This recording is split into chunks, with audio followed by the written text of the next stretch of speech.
The sandman presents Lucifer issue the morning star option পর্ব 3-এর কিছু পথ পেরিয়ে লুসিফার আর র্যাচেল পৌঁছে যায় নিউ মেক্সিকোর টাসুদ ঝিল, যাকে মাউন্ট টেইলর বা মাউন্ট টারকোইসও বলা হয়। চীন আমি ডাকো। তারপর তারা পাহাড়ে উঠতে শুরু করে। র্যাচেলের নাভাহো শিকড় আর পরিবারের ইতিহাস মিলিয়ে তার ভেতরে আছে বিশেষ উত্তরাধিকার, মানে কিছু সামানিক শক্তি তার রক্তে আছে। তাই লুসিফারের পরিকল্পনায় সে খুব গুরুত্বপূর্ণ। পাহাড় বেয়ে ওপরে উঠতে উঠতে তাদের সামনে আসে এক সত্তা, নাম ব্লু ফ্লিট গার্ল। সে নাভাহোদের এক সামানিক আত্মা, প্রাচীন শক্তির ধারক। সেই র্যাচেলের পথপ্রদর্শক হবে। তার রূপ এক বৃদ্ধা নারী, যার কথায় ঝরে পড়ে প্রাচীন জ্ঞান। বৃদ্ধা লুসিফার আর র্যাচেলকে দেখে বললেন, অবশেষে এলে, ক্লান্ত নিশ্চয়ই, এসো বসে খাও। লুসিফার বলল, মাদার অফ ওয়ার্ল্ড, আমাদের কাজ খুব জরুরি, আমরা সরাসরি এগোতে চাই।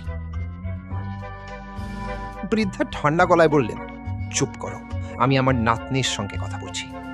র্যাচেল হতভম্ব হয়ে জিজ্ঞেস করে, আমি? বৃদ্ধা বলেন, এইদিকে আয় মা, মাটিতে আমার পাশে বস, কথা আছে তোমার সাথে। তিনি জানতে চান র্যাচেলের ভিতরে এত কষ্ট কেন।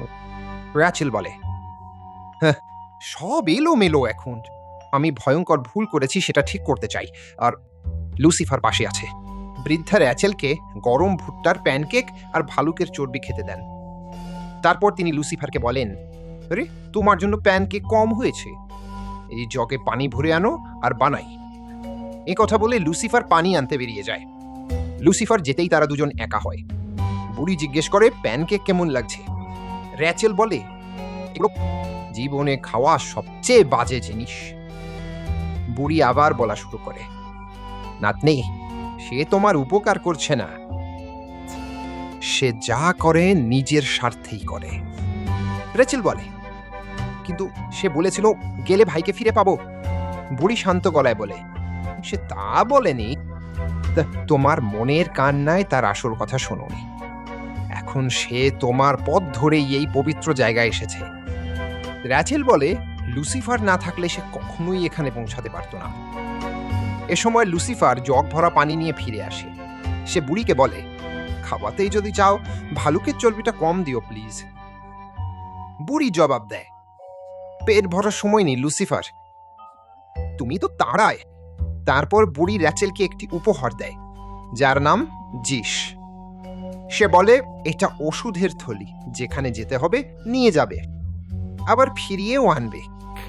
লুসিফার জিজ্ঞেস করে, ঘূর্ণিঝড়ের জননী, পথ প্রদর্শক কোথায়? বুড়ি র্যাচেলের দিকে দেখিয়ে বলে, এই তো, এখন তোমার গাইড আছে। লুসিফার বলে, এই মেয়ে, সে নিজেই পথ জানে না, আমাকে কিভাবে দেখাবে? অযৌক্তিক। বুড়ি র্যাচেলকে থলিটা খুলে দেখতে বলে। ভেতরে আছে সাদা পুঁতি, হলুদ বীজ, নীল পালক আর কালো পাথর। প্রতিটি জগতের জন্য এক একটা তাবিজ, একেবারে প্রথম জগৎ পর্যন্ত। থলি খালি হলেই যাত্রা শেষ। র্যাচেল ধন্যবাদ জানায়। সে জানতে চায় ভাই পলকে আর কখনো দেখতে পাবে কিনা। বৃদ্ধা উত্তর দেন, কখনো সত্যই সবচেয়ে বড় মিথ্যা হয়, এই প্রশ্নের জবাব আমার নেই। সব শেষ হলে দাদার কাছে যেও, তাকে বলো তোমার জন্য ব্লেসিং ওয়ে গাইতে। এরপর র্যাচেল আর লুসিফার পাহাড়ে তাদের আধ্যাত্মিক পথচলা চালিয়ে যায়। র্যাচেল বলে, এটা বেশ বাড়াবাড়ি হয়ে যাচ্ছে, ওই বুড়ি আমাকে চেনে কিভাবে, আর আমার দাদার সঙ্গেই বা দেখা হলো কি করে? লুসিফার বলে, সে সব জানে, অর্ধরক্তদেরও, শক্তিশালী সামানরাই শুধু তার দেখা পায়। তারপর লুসিফার বলে, তুমি আগে। রেচেল দ্বিধায় পড়ে, কোন দিকে যাবে বুঝতে পারে না। লুসিফার আবার বলে, তুমি তো গাইড, পথ দেখাও। রেচেল অনিশ্চিত গলায় বলে, আমি এসব কিছুই জানি না, এটা মানে এসব কি সত্যি সত্যি? লুসিফার জবাব দেয়, এটা আত্মার নিজের কাছেই ফেরার পথ, জ্ঞানীরা এজন্য সারা জীবন প্রস্তুতি নেয়। কিন্তু থাক, এটাই বাস্তবতা, প্রয়োজনের সময় জ্ঞানী কাউকে পাওয়া যায় না, তাই যা আছে তাই নিয়ে চালাও। এরপর তাদের আত্মিক যাত্রা অদ্ভুত রূপ নিতে শুরু করে। চারপাশের মাটি সাদা, ছড়িয়ে আছে মৃত মাছের কঙ্কাল, আর সেগুলো র্যাচেলের সঙ্গে কথা বলে। র্যাচেল চমকে উঠে বলে, এটা আবার কি? লুসিফার বলে, চতুর্থ বিশ্ব, বন্যার পরের লবণাক্ত ধ্বংসভূমি, যেখানে কিছুই জন্মায় না, মাছগুলো তোমার সঙ্গেই কথা বলছে, তাই এই নিয়ে আমি কিছু বলবো না। র্যাচেল ব্যাগে তাকিয়ে বলে, ঠিক আছে, যদি এটা আত্মার যাত্রা হয় তাহলে সবই কোনো না কোনো প্রতীক হবে। যেমন বীজহীন এক অনুর্বর জমি, এই থলিতে একটা বীজ আছে আমার। র্যাচেল বীজটা আকাশে ছুঁড়ে বলে, চলুন মরুভূমিটাকে ফুলে ভরাই, কেমন? বীজটা উঠতেই হঠাৎ মাথার ওপর পানির একটা পুকুরের মতো ভেসে ওঠে। শুরুতে পানি তাদের মাথার ওপরই ভেসে থাকে, তারপর হুড়মুড় করে নেমে এসে দুজনকেই পানির নিচে ডুবিয়ে দেয়। র্যাচেল শ্বাস আটকে রাখে, উদ্বিগ্ন হয়ে বলে, লুসিফার, আমি সাঁতার জানি না, ডুবে যাব। লুসিফার বলে, পানিটা শুধু একটা প্রতীক, শ্বাস নিয়ে দেখো, কত সহজ লাগে, দেখে অবাক হবে। তারপর র্যাচেল সাহস বেশি অদ্ভুত সামান্য খুলে মতো পানির ভিতরে ধীরে শ্বাস নিতে করে, ওই রহস্যময় পানির নিচে। লুসিফার বলে, তারা এখন বন্যার নিচের তৃতীয় জগতে, বন্যার তলায়। র্যাচেল বলে, এসব আমার মাথায় ঢুকছে না। ওরা সামনে এগোতেই র্যাচেল হঠাৎ এক অচেনা ছায়ার সামনে পড়ে, যে নিজেকে তার ভাই বলে। র্যাচেল দৌড়ে গিয়ে তাকে জড়িয়ে ধরে, কিন্তু যে নিজেকে ভাই বলেছিল সে রূপ বদলে ভয়ঙ্কর দানব হয়ে যায়। দানবটা বিদ্রুপ করে বলে, আমি গ্রেট স্টোন, লড়লে আমারই লাভ, তোমার ক্ষতি।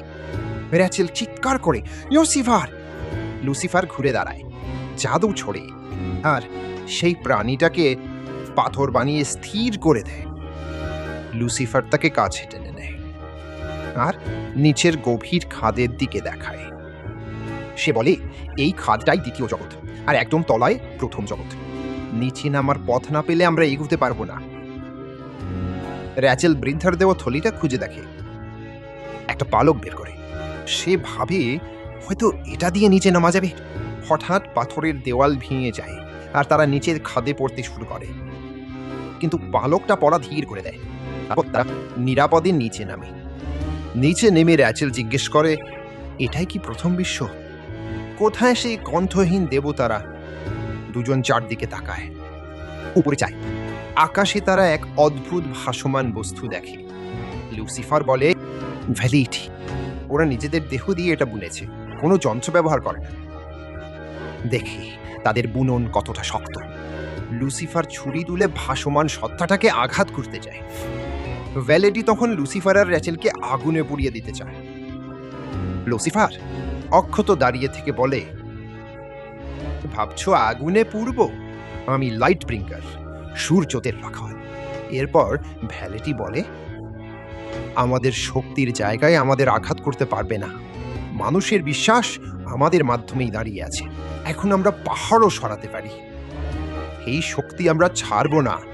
এই স্বচ্ছতা, এই মাধুর্য, পূজিত হওয়ার অনুভূতি আমরা ভুলে গিয়েছিলাম পূজিত হতে। যদি তুমি আলোর বাহক হও, দেখি অন্ধকার কি পারে। হঠাৎ চারদিক অন্ধকার হয়, ভয়ানক দুর্গন্ধ ছড়ায়, আর ধূসর কিছু প্রাণী তাদের ঘিরে এগোতে থাকে। লুসিফার র্যাচেলকে বলে, শব্দ, ওদের টানে আর জীবন্ত শরীরের গন্ধ, ওরা আমাদের খেতে আসছে। উদ্বিগ্ন র্যাচেল বলে, যিশু খ্রিস্ট, এটা সত্যি হতে পারে না। ভ্যালিডি আবার বলে, সেটা বলার অধিকার আমাদের। এখন তোমাদের বাস্তবতা আমাদেরই। চাও তো আমাদেরই প্রার্থনা করো, আমরা চাই তা।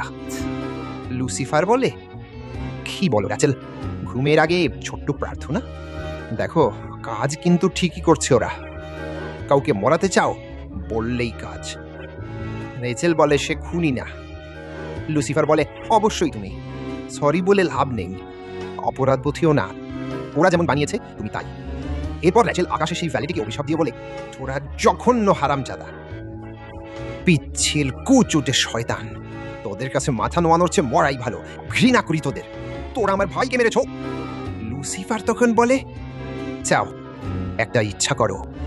র্যাচেল গাল দিতে দিতে বলে, মর, সোজা মরে যা। সে আকাশের সত্তাটাকে চিৎকার করে বলে, আর র্যাচেলের ইচ্ছা সঙ্গে সঙ্গে পূরণ হয়। সত্তাটা মিলিয়ে যায় আর মারা পড়ে। লুসিফার বলে, হয়ে গেছে, চলো বাড়ি যাই। র্যাচেল হতভম্ব, কি বলছো? আমি কিছুই বুঝছি না, ওটা গেল কোথায়, কি হলো? লুসিফার বলে, তুমি করেছো এটা। ভেলেইটিটা ইচ্ছা পূরণের জন্যই বানানো। আমার কাছে দুষ্প্রাপ্য জিনিস, কিন্তু তোমার ইচ্ছাই কাজ করেছে। তুমি ওটা নেই চাইতেই নিজেকেই শেষ করেছে। র্যাচেল বলে, 1 মিনিট, ওটাই তো ইচ্ছা পূরণ করছিল, তাই না? এখনো নেই, আমার ভাই পলকে ফেরাবো কিভাবে? লুসিফার শান্ত গলায় বলে, পারবে না, দেরি হয়ে গেছে। রেচেল রাগে র্যাচেল বলে, কিন্তু তুমি তো বলেছিলে। লুসিফার তাকে থামিয়ে বলে, আমি তো শুধু একটা সুযোগের কথা বলেছিলাম, ভাইকে ফেরানোর ধাপে ধাপে বলে দেওয়ার কথা না। র্যাচেল রেগে চিৎকার করে, তুমি আমাকে ঠকিয়েছো, মিথ্যা বলেছো। লুসিফার তখন শান্ত গলায় উত্তর দেয়, সত্যি চাইলে সে ফিরত। আমার মনে হয় তুমি ভাইকে নয়, নিজেকে ক্ষমা করার একটা অজুহাত খুঁজছিলে। এ কথা বলে লুসিফার উড়ে চলে যায়, র্যাচেলকে একা ফেলে। র্যাচেল চিৎকার করে ওঠে, একদিন তোমাকে খুঁজে নেব, যেদিন তোমার মোকাবিলা করার মতো শক্ত হব। লুসিফার নির্বিকার ভঙ্গিতে বলে, দুঃখজনক, এতক্ষণ তুমি বেশ সামলেছিলে, নাটকে হওনি। বিদায় র্যাচেল। ঘটনাটা একটু গুছিয়ে বলি, কারণ ব্যাপারটা কিছুটা জটিল। লুসিফারের ওপর দায়িত্ব ছিল ভয়েসলেস গডস নামে পরিচিত ইচ্ছা পূরণকারী দেবতাদের হত্যা করার। কিন্তু সে একা পারত না, কাজটা করতে হলে তাকে জোট বাঁধতেই হতো একজন সামানের সঙ্গে। আর র্যাচেল তার নাভাহো পারিবারিক শিকড়ের কারণে কিছুটা সেই ভূমিকাতেই পড়ে। তাই তারা যায় এক অদ্ভুত বিশৃঙ্খল জায়গায়। সেখানে লুসিফার কৌশলে র্যাচেলকে দিয়ে ওই দেবতাদের ধ্বংসের ইচ্ছা করায়। এভাবেই তার মিশন শেষ হয়। চাইলে র্যাচেল ভাইকে জীবিত ফেরানোর ইচ্ছাও করতে পারত, কিন্তু লুসিফার সেটা ইঙ্গিত দেয়নি। সবকিছুর পর লুসিফার ফিরে যায় তার বার লাক্স। সেখানে তার দেখা হয় দেবদূত অ্যামেনাডেলের সঙ্গে, যে প্রথমে চুক্তি করেছিল। কাজ শেষ হওয়ায় অ্যামেনাডিয়েল তাকে প্রতিশ্রুত প্যাসেজ লেটার দেয়। তবে সে লুসিফারকে ধমক দেয়, বলে, তুমি তার সরলতার শোকের সুযোগ নিয়েছ, তাকে ভেঙে দিয়েছ, হয়তো পুরোপুরি নষ্টই করে দিয়েছ। লুসিফার পাল্টা বলে, খ্রিস্টীয় ব্যাখ্যায় ভরা তাকের পর তাক বই আছে, কষ্ট নাকি আত্মার জন্য ভালো, পড়েছ কখনো? ভীষণ মজার। আমেনাডিয়েল চলে যাওয়ার পর লুসিফার তার সহকারী মাজিকিনের সঙ্গে একটু কথা বলে, তারপর সে গিয়ে পিয়ানোতে বসে, আর র্যাচেল বাড়ির পথে যাত্রা চালিয়ে যায়। এটাই ছিল 3 সংখ্যার লুসিফার মিনি সিরিজ।